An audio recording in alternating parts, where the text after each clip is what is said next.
जीजा जीजा होले भोकी साली के जान नहीं है साली रंग खाली चोली के सामान बोलो हाय रे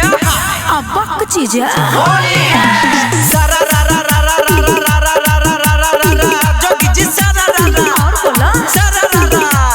सारा रा रा रा रा रा रा रा रा रा जोगी जी सारा रा रा होली है जीजा हो सफाई नहीं तो हो अपना बात से जीजा हो सफाई नहीं तो हो अपना बात से होली हमरा साथ खेलबो के मौके के साथ बोलो होय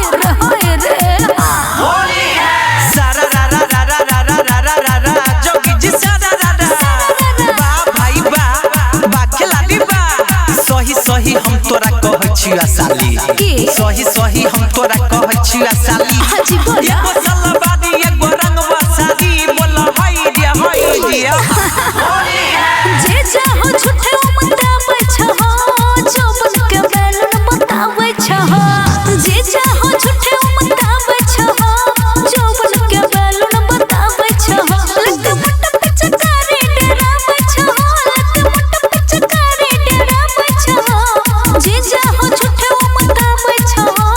चौबन के बैलन बताबै छहो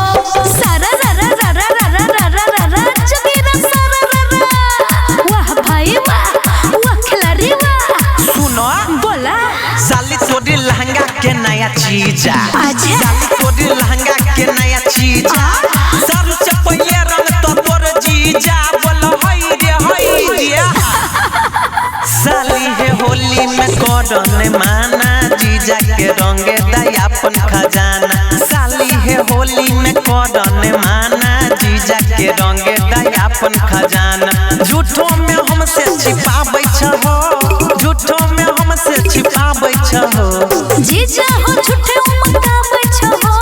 चौबन के बैलन बताबै छहो चल हटा